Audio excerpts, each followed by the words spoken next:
चाहिए पैनी आपा, मैं आपसे बात नहीं करूंगी, नहीं बोलती मैं आपसे।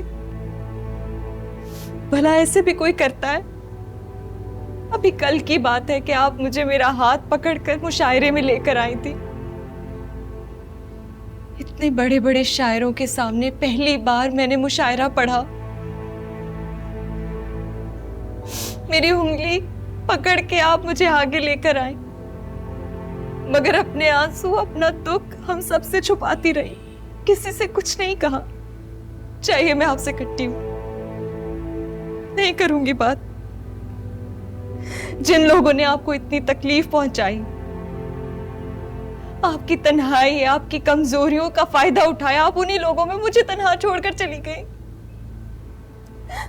मैं बात नहीं करूंगी आपसे, बिल्कुल बात नहीं करूंगी। अभी तो सिर्फ चंद लोगों के चेहरों से पर्दे फाश किए थे आपने। ये तो बहुत सारे लोग थे जिनके चेहरे से निकाब उलटने थे आपने। आप ये सब किए बगैर मुझे अकेला छोड़कर चली गई। कभी बात नहीं करूंगी आपसे, कभी बात नहीं करूंगी। बहुत जुल्म किया आपने हम सब पे।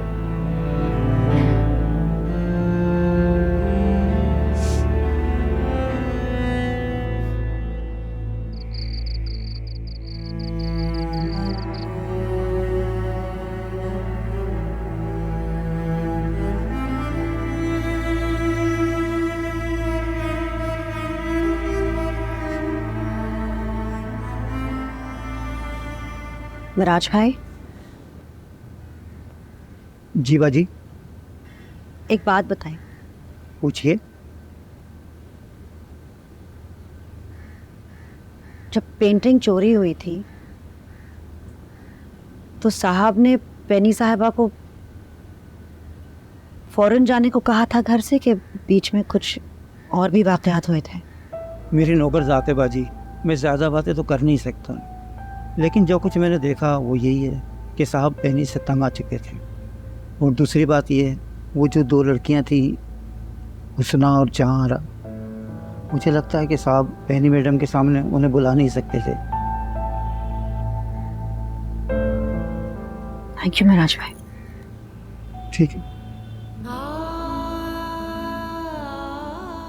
अपने अल्फाजों से तुम स्याह को सफ़ेद तो कर सकते हो ज़याब, लेकिन ये जो इतने सारे लोगों को जज्बाती तौर पे नाखुश करके खुश हो, कब तक निभाइए?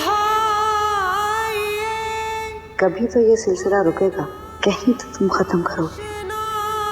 के साथ और शायद तब तुम्हें थामने वाला कोई नहीं होगा। कीजिए वफा कहाँ तलक उस बे